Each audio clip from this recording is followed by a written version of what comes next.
السلام علیکم ورحمۃ اللہ وبرکاتہ۔ معزز ناظرین، محترم سامعین، گفتگو چل رہی ہے جنگ بدر کے تعلق سے۔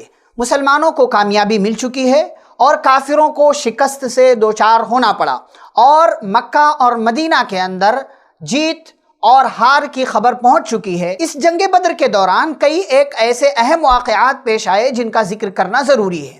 ایک اہم بات یہ ہوئی کہ آپ صلی اللہ علیہ وسلم نے اپنے صحابہ کے درمیان اس بات کا اعلان کیا کہ بنو ہاشم کے افراد سے اگر سامنا ہو جائے تو انہیں قتل نہیں کرنا، کیونکہ بنو ہاشم کے افراد کو مکہ والے زبردستی لے کر کے آئے ہیں۔ اور آپ صلی اللہ علیہ وسلم نے خاص طور سے اس بات کا بھی اعلان کیا کہ میرے چچا عباس رضی اللہ تعالی عنہ سے اگر کسی کا سامنا ہو جائے تو انہیں بھی قتل نہیں کرنا، کیونکہ عباس کو زبردستی لایا گیا ہے۔ آپ صلی اللہ علیہ وسلم نے ان کے قتل نہ کرنے کا فرمان جاری کیا۔ اسی طریقے سے آپ صلی اللہ علیہ وسلم نے اس بات کا بھی حکم دیا کہ کافروں کی طرف سے آیا ہوا ایک شخص جس کا نام ابو البختری تھا، آپ نے فرمایا اس کو بھی قتل نہ کیا جائے۔ کیوں؟ اس لیے کہ یہ بندہ نبی صلی اللہ علیہ وسلم کو ستانے کے معاملے میں آگے رہنے والوں میں سے نہیں تھا، بلکہ یہ پیچھے رہا کرتا تھا، اور آپ صلی اللہ علیہ وسلم کی ذات کو اس سے بہت زیادہ تکلیف نہیں ہوئی، لیکن یہ بندہ اپنی کرتوت اور اپنی حرکت کی وجہ سے بدر کے میدان میں مارا گیا۔ آپ صلی اللہ علیہ وسلم کے پیارے صحابی بلال رضی اللہ تعالی عنہ نے اپنے تمام مظالم کا امیہ بن خلف سے بدلہ لیا اور اس کا کام تمام کر دیا۔ بلال رضی اللہ تعالی عنہ جب شروع میں مسلمان ہوئے تھے مکہ کے اندر، تو ان کا مالک جو تھا امیہ بن خلف، یہ ان کو مارتا تھا، پریشان کرتا تھا، بلکہ ان کو مکہ کے نوجوانوں اور بدماشوں کے حوالے کر دیتا تھا۔ وہ ان کو ستاتے تھے، مارتے تھے، پریشان کرتے تھے۔ اب جب مقابلے کی باری آئی اور ایک موقع ملا تو حضرت بلال رضی اللہ تعالیٰ عنہ نے پچھلے تمام مظالم کا امیہ بن خلف سے بدلہ لیا اور اس کا کام تمام کیا۔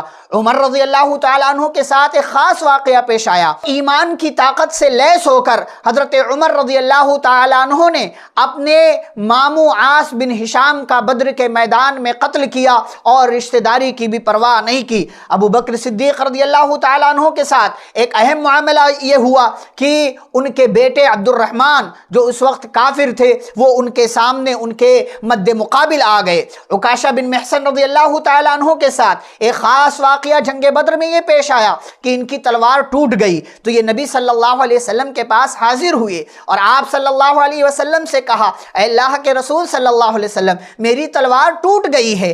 آپ صلی اللہ علیہ وسلم نے ایک لکڑی، ایک چھڑی اٹھا کر کے حضرت عکاشہ رضی اللہ تعالیٰ عنہ کو تھما دی۔ عکاشہ رضی اللہ تعالیٰ عنہ نے وہ لکڑی اور وہ چھڑی کو اپنے ہاتھ میں لیا، اور اللہ کا کرنا ایسا ہوا کہ وہ لکڑی تلوار میں تبدیل ہو گئی، چمچماتی ہوئی، دمکتی ہوئی، چمکتی ہوئی تلوار میں تبدیل ہو گئی، اور حضرت عکاشہ رضی اللہ تعالی عنہ نے اسی ہتھیار سے، اسی تلوار سے کافروں کا مقابلہ کیا۔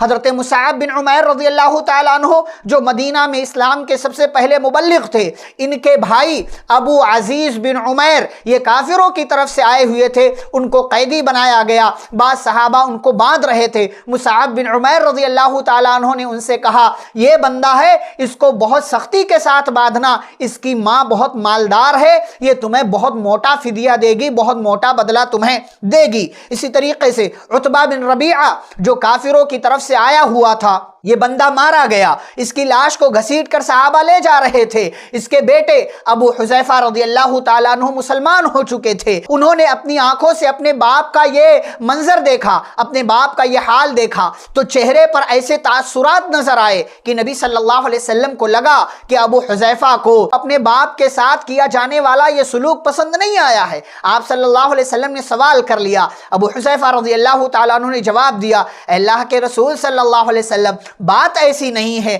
بلکہ میں یہ سوچ رہا ہوں کہ میرا باپ، میرے والد بڑے ہوشیار تھے، عقل مند تھے، ذہین تھے، اور ان کے حالات کو دیکھ کر کے مجھے ایسا لگ رہا تھا کہ آج یا کل یہ ضرور مسلمان ہو جائیں گے، انہیں مسلمانوں کے ساتھ ہونا چاہیے تھا، لیکن آج میں ان کے یہ حالت دیکھ کر ان کے اوپر افسوس کر رہا ہوں۔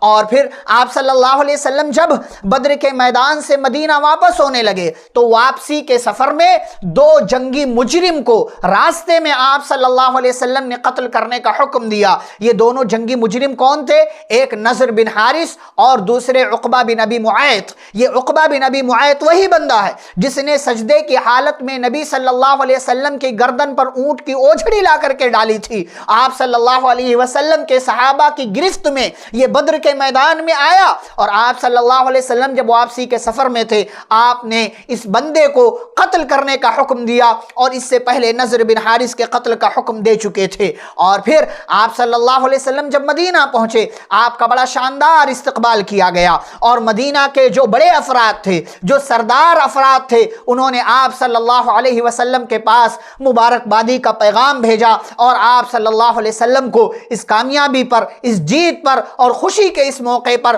ان تمام لوگوں کی طرف سے مبارکبادی کے پیغامات موصول ہوئے۔ اور جب یہ سارا معاملہ نپٹ گیا تو اب مسئلہ آیا قیدیوں کے ساتھ کیا سلوک کیا جائے۔ آپ صلی اللہ علیہ وسلم نے صحابہ سے مشورہ کیا، ابو بکر رضی اللہ تعالیٰ عنہ نے مشورہ دیا کہ ان سے فدیہ لے کر کے ان کو چھوڑ دیا جائے، اور جو پڑھنا لکھنا جانتے ہوں وہ مدینہ کے بچوں کو پڑھنا لکھنا سکھا دے، یہی ان کی طرف سے بدلہ ہوگا۔ حضرت عمر رضی اللہ تعالیٰ عنہ نے مشورہ دیا، اے اللہ کے رسول صلی اللہ علیہ وسلم، چونکہ یہ ہم سے جنگ کرنے کے لیے آئے تھے، ہمیں قتل کرنے کے لیے آئے تھے، اس لیے ان کا بدلہ یہ ہے کہ بدلے میں انہیں قتل کر دیا جائے۔ پیارے نبی صلی اللہ علیہ وسلم نے ابو بکر رضی اللہ تعالیٰ عنہ کا مشورہ قبول کیا، اور یہ فیصلہ ہو گیا کہ فدیہ لے کر کے ان قیدیوں کو چھوڑ دیا جائے۔ اللہ رب العالمین نے عمر رضی اللہ تعالیٰ عنہ کے مشورے کی تائید میں قرآن مجید کی آیت نازل کی، ما کان لنبی ان یکون له اسرى حتى يثخن في الارض تريدون عرض الدنيا واللہ يريد الاخرہ واللہ عزیز حکیم۔ اللہ نے کہا کہ اے نبی صلی اللہ علیہ وسلم، آپ کو عمر رضی اللہ تعالیٰ عنہ کا مشورہ ماننا چاہیے تھا، کیونکہ ان کا مشورہ بہتر تھا۔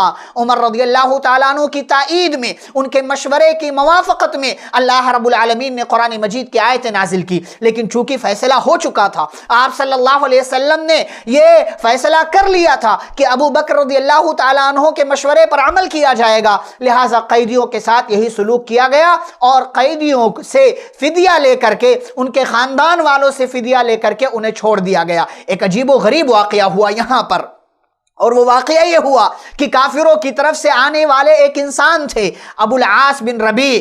یہ کون ہیں؟ پیارے نبی صلی اللہ علیہ وسلم کے بڑے داماد ہیں، حضرت زینب رضی اللہ تعالی عنہا کے شوہر ہیں۔ یہ کافروں کی طرف سے آئے تھے، انہیں بھی قید کر لیا گیا۔ نبی صلی اللہ علیہ وسلم نے بہت سارے قیدیوں کے ساتھ آسانی کا معاملہ کیا۔ انہی میں عباس رضی اللہ تعالیٰ عنہ تھے، جو نبی صلی اللہ علیہ وسلم کے چچا تھے، ان کے ساتھ آسانی کا معاملہ کیا گیا۔ انہی میں ابو العاص تھے، نبی صلی اللہ علیہ وسلم کے داماد تھے، ان کے ساتھ بھی آسانی کا معاملہ کیا گیا اور انہیں چھوڑ دیا گیا۔ آپ جانتے ہیں محبت کی اتنی عجیب و غریب داستان، زینب رضی اللہ تعالی عنہ اپنے شوہر کو چھڑانے کے لیے، اپنے شوہر کو قید سے آزادی دلانے کے لیے، انہوں نے وہ ہار آپ صلی اللہ علیہ وسلم کی خدمت میں پیش کر دیا، جو ہار ان کی ماں اور پیارے نبی صلی اللہ علیہ وسلم کی پیاری بیوی ام المومنین حضرت خدیجہ رضی اللہ تعالی عنہ نے اپنی بیٹی کے نکاح کے موقع سے انہیں دیا تھا، تحفہ دیا تھا۔ حضرت زینب رضی اللہ تعالی عنہ نے اپنے شوہر کو چھڑانے کے لیے وہ ہار نبی صلی اللہ علیہ وسلم کے پاس بھیج دیا۔ نبی نے وہ ہار دیکھا، نبی کی محبت باہر آئی۔ خدیجہ، وہ خدیجہ جنہوں نے ہر موقع سے نبی کا ساتھ دیا، آج زینب، آج اسی خدیجہ کی بیٹی اپنے شوہر کو چھڑانے کے لیے اپنی ماں کا دیا ہوا ہار میرے پاس بھیج رہی ہے۔ آپ صلی اللہ علیہ وسلم نے صحابہ سے کہا کہ اگر تم لوگ چاہو تو یہ بیٹی کا ہار میں اسے واپس کر دوں، ابو العاص کو چھوڑ دیا جائے۔ ابو العاص کو چھوڑ دیا گیا۔ صحابہ کرام نے مشورہ قبول کیا، لیکن اس شرط پر چھوڑا گیا کہ زینب ابھی تک مکہ میں تھی، ابو العاص نے انہیں ہجرت کر کے مدینہ آنے نہیں دیا تھا۔ اس شرط پر چھوڑ دیا گیا کہ ابو العاص مکہ جائیں گے اور زینب کو واپس مدینہ بھیج دیں گے، اور پھر زینب رضی اللہ تعالی عنہ ہجرت کر کے مدینہ واپس آ گئیں، اور ان کے ہجرت کی داستان، ان کی محبت کی داستان بڑی عجیب و غریب ہے۔ اور پھر بعد میں اللہ کا کرنا ایسا ہوا، ابو العاص بن ربیع بھی مسلمان ہوئے اور آپ صلی اللہ علیہ وسلم نے ان دونوں کو ان کے نکاح پر باقی رکھا۔ تو یہ جنگ کے بعد یہ چند اہم اور ضروری باتیں جو جنگ بدر کے تعلق سے تھیں، آپ صلی اللہ علیہ وسلم نے یہ سارے کام انجام دیے، قیدیوں کے ساتھ اس طریقے کا سلوک کیا گیا۔ مزید انشاءاللہ جنگ بدر سے ہمیں کیا اسباق ملتے ہیں، کیا پیغامات ملتے ہیں، جنگ بدر سے کیا نصیحتیں ملتی ہیں، اور جنگ بدر کے فوراً بعد کس طریقے کے حالات پیدا ہوئے اور کیا چیزیں مسلمانوں کے ساتھ پیش آئیں، یہ انشاءاللہ ہم اگلی ملاقات میں آپ کے سامنے ذکر کریں گے۔ والسلام علیکم ورحمۃ اللہ وبرکاتہ۔